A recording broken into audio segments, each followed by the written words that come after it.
All right, so we'll cover this bell ringer here to review our oxidation states or the charges of our ions. Just a couple updates first of all. So we're starting Unit 6 today. We do have 4 lessons in this unit, which will take us to middle of next week. All right, we will then do a test review, and then your test will be that 3rd week in January. I think it's like the 19th, 20th.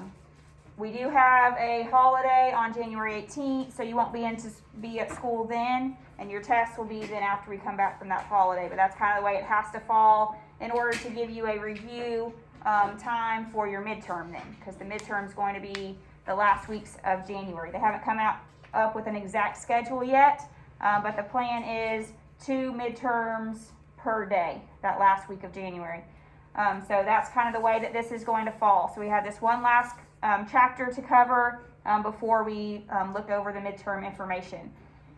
I'm going to do open notes again for this test, so just be prepared for that, just to keep the playing field even. I think it's just fair for y'all traditional students to be able to use your notes on the test. So that as well goes along with that polyatomic ion sheet. So if you do not have the polyatomic ion sheet, make sure it's on Schoology. Make sure you print it out or just go on Schoology and write them down, okay, so that way that you can have them, because if you don't, it will be a huge disadvantage this chapter, because we're going to use them very heavily. All right, so make sure you have that.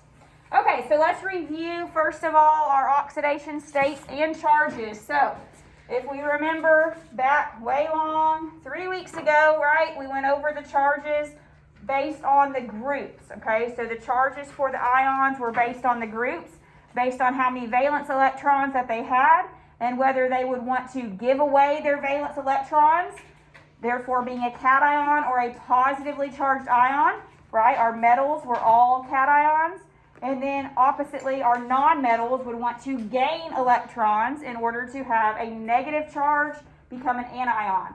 All right, because it was easier for these elements to gain electrons in order to have that full octet. All right, so that's what we're going to be using in order to create ionic bonds in this chapter. All right, so magnesium. Here you find magnesium is in group 2, meaning it has 2 valence electrons. So what does magnesium want to do with those 2 valence electrons? Lose them, right? Give them away, okay? So what charge would magnesium have then? A 2+. Very good. Going down, potassium is in group 1, 1 valence electron. So what would its charge be? Positive. Very good. Chlorine over here, it's in our halogens group. So therefore it has 7 valence electrons. So what's chlorine going to want to do? Gain 1. When it gains 1, what charge will it get? Just a negative. Very good. All right, lithium here, once again, group 1. What charge does group 1 elements have? Positive 1 or positive, very good, because it wants to lose that 1 valence electron. Barium, group 2 again, 2+. All right, how about oxygen? How many valence electrons does oxygen have? It has 6, so what does it want to do? Gain 2. So when it gains 2, what charge does it get? 2 negative. Phosphorus, all right, right here, it currently has 5 valence electrons. So what does phosphorus want to do? Gain 3. All right, iodine, it's a halogen, just like chlorine. So what does iodine want to do? Gain 1, gives you a negative charge. Sulfur wants to gain 2, so 2 negative. Writing these polyatomics this year is obviously a piece of cake since you're going to have the sheet in previous years. Y'all lucked out this year in chemistry. In previous years, you had to memorize all those ions and the elements and the charges and the subscripts, and it was pretty challenging, but y'all got a benefit this year. So nitrate, NO3 negative, sulfate, SO4, 2 negative. Make sure when you write these down, it's going to be important to get the subscripts. Make sure you show them at the bottom. Make sure you show the charges at the top, okay? Because that's what we are going to use, not in today's lecture, but when we're back together on Thursday, in order to come up with our ionic compounds, okay? So Subscripts have to go on the bottom, charges have to go up top. Acetate, there's two ways you can show this. I will typically do C2H3O2 negative. On your sheet, there's another way, form 2, if you prefer to use that. It doesn't matter. Same thing, same elements, just different arrangements. Chromate, CrO4, 2 negative. Carbonate, CO3, 2 negative. And cyanide, Cn negative. So as mentioned, that's pretty simple this year since you're going to have your sheet with you. Any questions on coming up with the charges? All right, this is imperative to this chapter because we're going to create compounds, like I said, starting Thursday. So today we're just going to do some kind of overall review based on ions, all right, and based on how we are going to form cations or anions, some vocabulary, and then we'll do naming starting on Thursday. Okay, so here we are, ionic compounds. What is a bond? We kind of discussed a bond briefly in our last chapter, okay, but we're going to go into more detail this chapter. What a bond is a mutual electrical attraction between the nuclei and valence electrons of different elements, different atoms, to bind them together. So the key here is valence electrons. Okay, so that's why when we discussed last chapter and again review today, we only look at what is happening with those valence electrons. It doesn't matter how many other shells are filled in the atom. What matters is how many valence electrons that atom has, and that is what is going to determine whether it gains or loses electrons in order to bind and form a bond with another atom. So there's different ways a bond can be formed. We discussed this a little bit last chapter. So bonds can be formed when atoms gain electrons, lose electrons, or share electrons. Specifically, gaining and losing creates our ionic compounds. Okay, that's what we are focused on in this unit. Sharing electrons creates covalent bonds. That will be our next unit that we cover. All right, but that's still different ways to create bonds. Gaining, losing, or sharing electrons. The reason why atoms form bonds is because they become more stable. When an atom creates that octet or that noble gas configuration, as we talked about, that's where an atom wants to be. It wants to have an octet. It wants to have that noble gas configuration. So it actually has lower energy when it is in that noble gas configuration, and so therefore it's more stable. That's where it wants to reside. So that is the reason why the bonds are formed. Because as the bonds are created, both elements creating that bond have their octet, have their noble gas configuration. So they're more stable that way, all right, than if they have one extra valence electron or 7 valence electrons and really want one more. So they're more stable in a bond. Now, I mentioned this over and over and over again, but once again, only valence electrons are used for bonding. So no longer will we talk about how many electrons are in the atom. What's important now is how many valence electrons that atom has. That will determine its oxidation state, also known as the charge, and then that will determine how that atom is allowed to bond, or what that atom can bond with.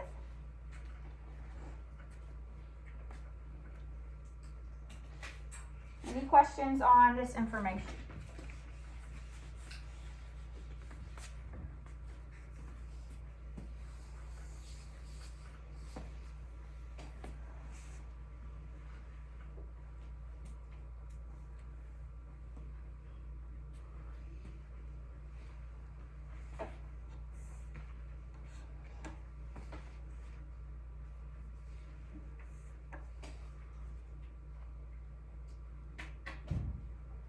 questions? Anyone needing to speak right? Okay. So once again, ionic bonds, pretty much a review of what I just discussed, but ionic bonds are created when atoms lose or gain electrons. Okay, they are going to lose or gain electrons in order for all the atoms in that ionic bond to satisfy its octet, to end up with 8 electrons in its outer shell. As we know, cations are going to do this by losing electrons. They become positively charged because they lose electrons. When they lose electrons, as we know, that whole outer shell is gone, but therefore the shell underneath is fulfilled and still holds an octet. Anions, as we know, are going to gain electrons. When they gain electrons, they become negatively charged, but still then completing that noble gas configuration, fulfilling its octet of 8 electrons in its outer shell.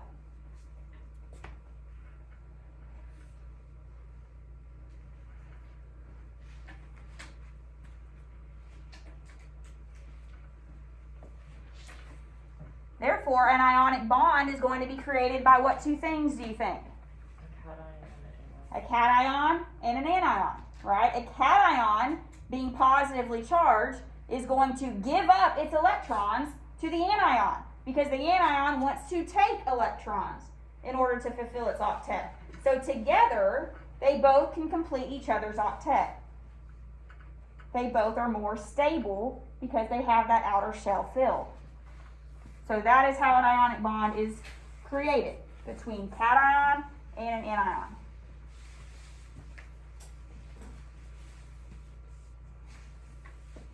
You think 2 cations can bond together?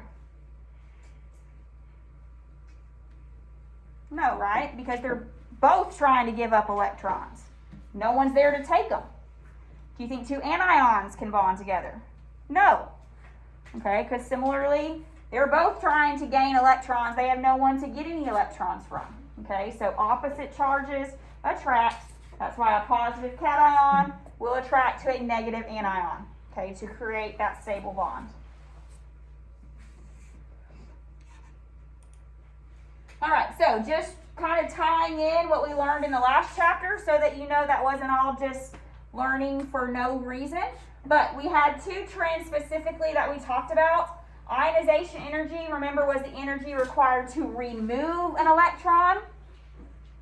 Electron affinity was the energy when an electron is added to the outer shell of an atom.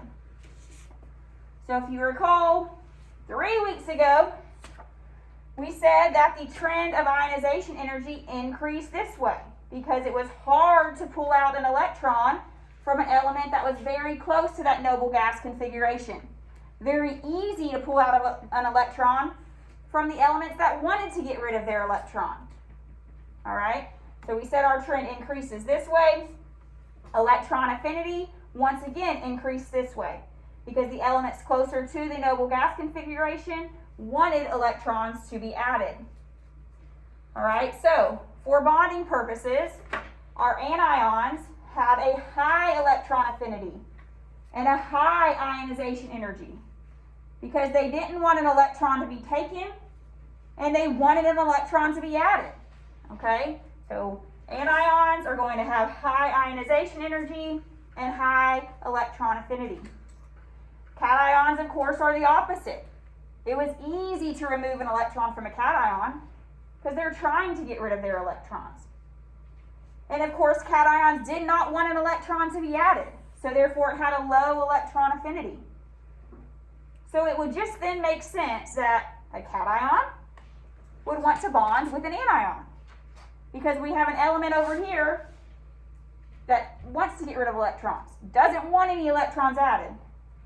And then we have an element over here that wants the extra electron. So it then makes sense why our trends work together in order to create these ionic bonds. We can draw the orbital diagram for fluorine if you'd like and see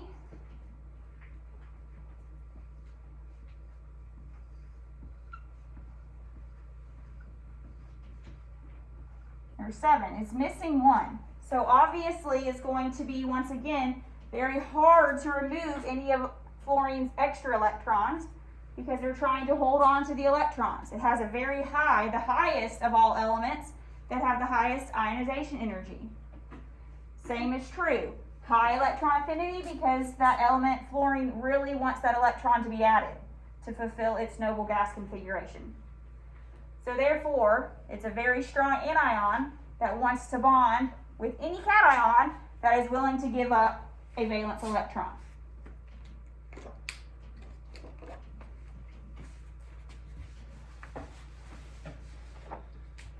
Any questions?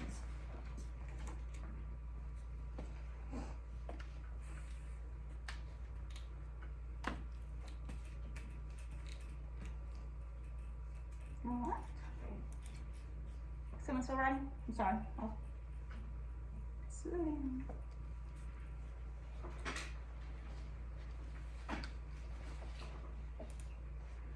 Okay, so it's important to know why the trends are used, okay? They are the reason why a specific atom will either gain or lose electrons, okay? Based on its electron affinity, based on its ionization energy, whether it wants an electron to be added or whether it doesn't, whether it's hard to remove an electron or whether it's easy, okay? So these trends are what helps build our information, leads us to know whether an element will be a cation or an anion, okay?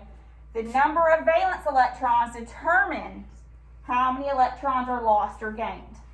Okay, so when we come up with that charge, that is the charge that that atom will always have. Magnesium will always have a positive 2 charge because it has 2 valence electrons and it always wants to lose those 2 valence electrons. Okay, magnesium will never have a negative 2 charge or a positive 1 charge. Okay, it's all the charges or the oxidation states of the elements are always based on the number of valence electrons because that's how many electrons that element will lose or wants to gain. Okay, so that is why knowing those charges, knowing the ion that will be created as we learned last chapter is important, very important for this chapter.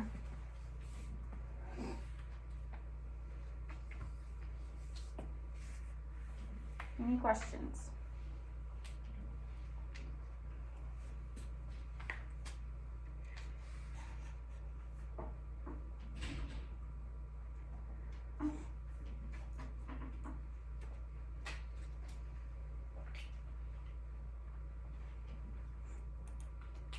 All right, so we're going to specifically go into cations. I've pretty much already covered this information, but just to review it one more time.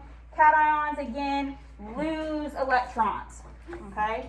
So metals are always going to be cation, okay?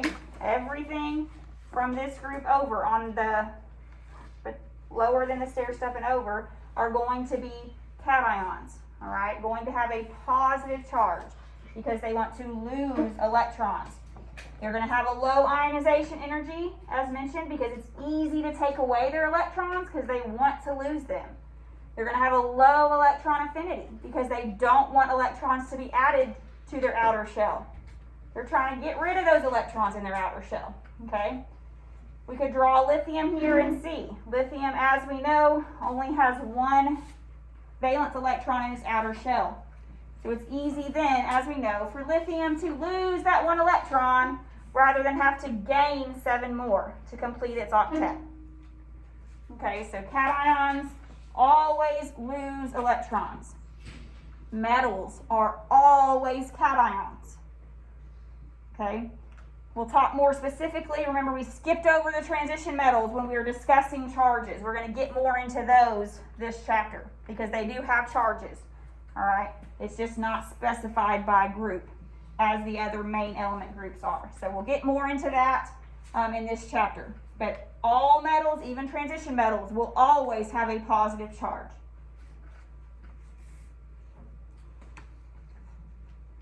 Any questions on cations?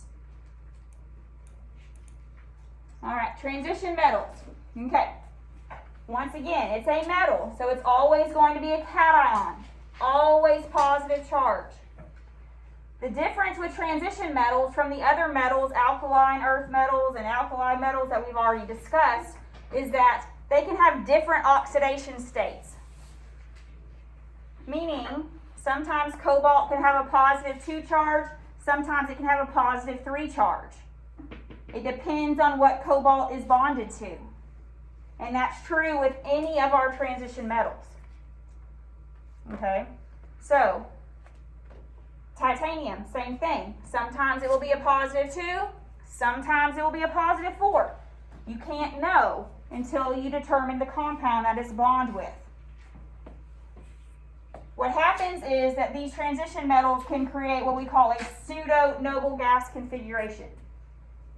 They can act like they're making a noble gas, but really they aren't, because they just steal some from the D to make the outer shell look filled, but yet its D is not completely filled.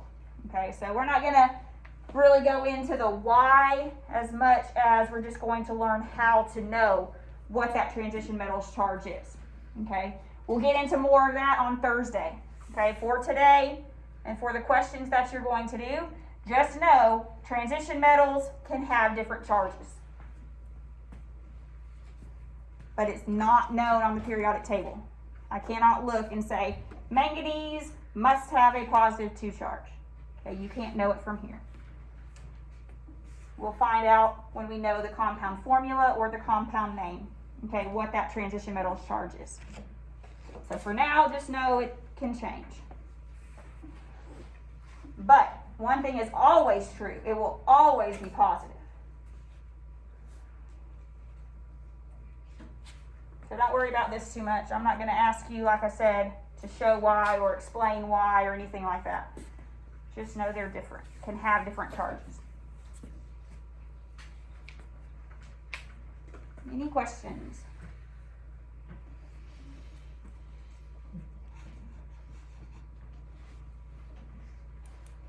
Okay, so anions. Anions are negatively charged ion. They are always going to gain electrons. Nonmetals are always anions. So as you know, there's very few nonmetals. There's very few anions compared to the number of cations. Oh, I'm not used to wearing this thing for the past 3 weeks. Very few anions compared to cations. Okay, so anions are going to be your nonmetals. They're very close already to noble gas configuration. That's why they're just going to want to gain 3, 2, or 1 electron. Okay, so as we know, this group 15 with nitrogen wants to gain 3. So it would be a negative 3 charge. Oxygen's group, gain 2. Halogens, of course, gain 1.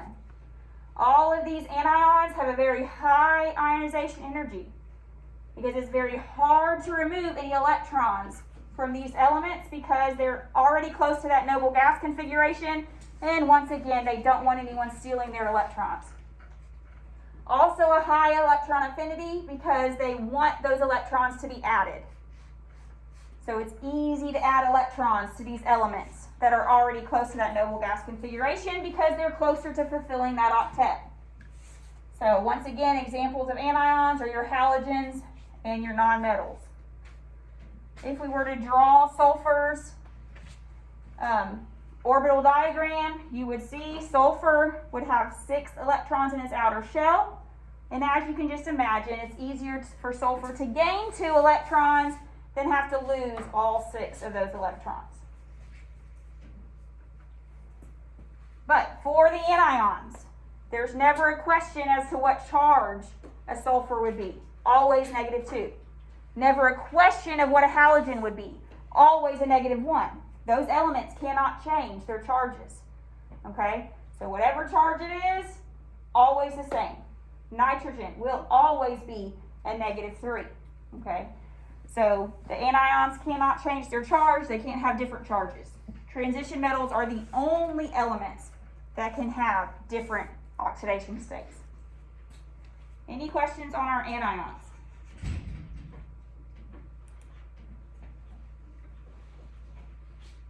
All right, I think we practiced that enough.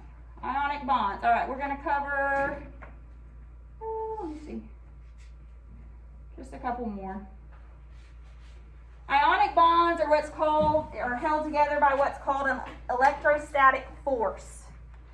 What this electrostatic force is just a force of attraction between the positive and the negatively charged particles. So we know things of opposite charge are going to want to naturally be attracted together. And that is true with these cations and these anions. They are naturally attracted together because the cation wants to give its electrons to an anion. The anion wants to gain the electrons from the cation. Okay, so it's just a natural attraction between the positive and negatively charged ions to form this ionic bond. As we'll see in the next chapter, this is not true of covalent bonds. So this is what is specific and what makes ionic bonds different from any other type of bond, this electrostatic force.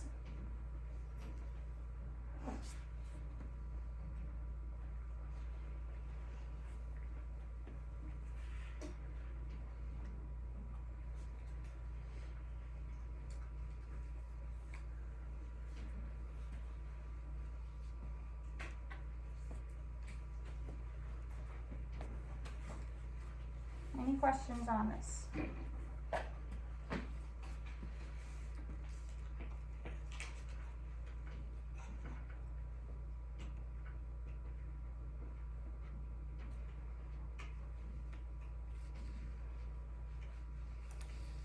Okay, so what a crystal lattice structure is, it's a three-dimensional geometric arrangement of these particles where the positive and negative ions surround each other.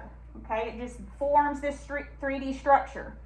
Because as you can imagine, sodium chloride forming salt is an ionic compound, but you can't see an atom of sodium and an atom of chlorine bonded together, right? There has to be multiples of them to actually be able to see a piece of salt.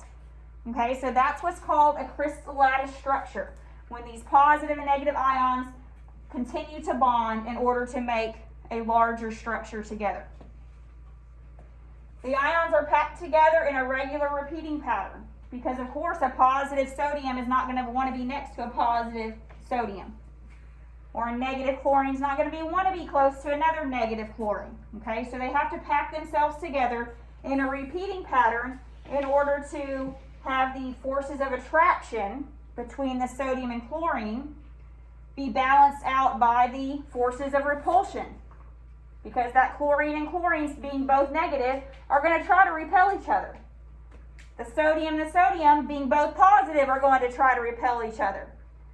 Okay, so in order to form the structure, the ions have to orient themselves in a way to balance out this force of attraction and the force of repulsion.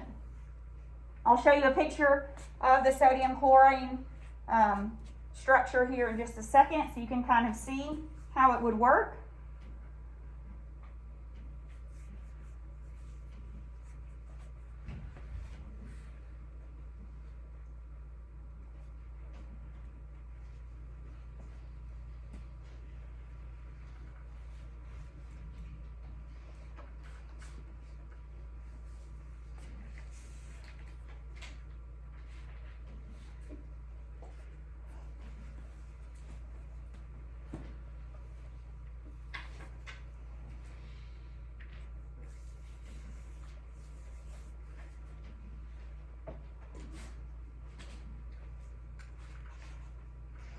So here's a picture. The purple ones are the sodiums, greens are chlorines. So you can kind of see they of course have to be close enough to be able to bond to other sodiums and chlorines in order to make the larger three-dimensional structure, but they have to balance each other out, that repulsion force to that attraction force.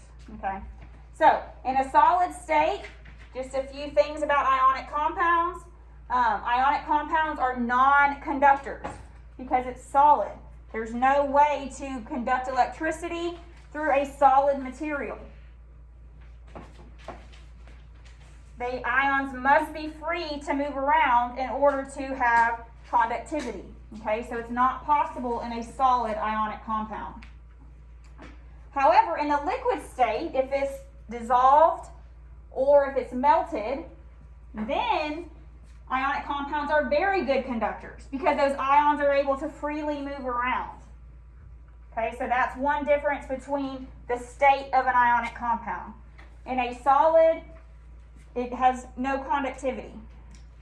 But in a liquid form, whether it's melted or whether it's dissolved in water so that the ions can freely move around, can then have conductivity and are good conductors.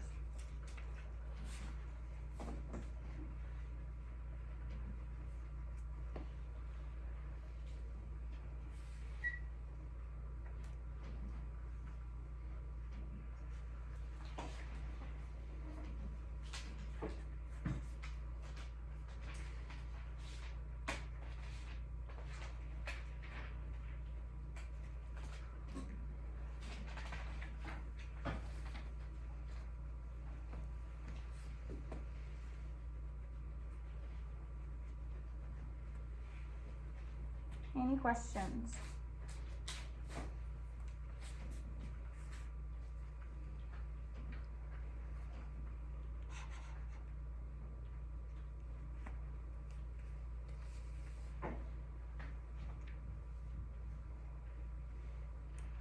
All right, this is just kind of interesting. You don't really need to write this down, but there's different types of ionic compounds or formation of ionic compounds as well. Some are called amorphous, in which the particles are arranged randomly. Okay, they still have to have positive bonded to negative, right? You can see alternating positive and negative ions being attracted, but you can see there's no repeating pattern at all. Whereas crystalline forms a repeating pattern. They're still both ionic compounds. Okay, they still have cations bonding with anions, but no repeating pattern here. Whereas, as you can see, a very specified repeating pattern. They'll just form different structures. Okay, so amorphous has different breaking points, whereas crystalline would have the same type of angles or repeating patterns to that solid material. So just different ionic compounds that can be formed.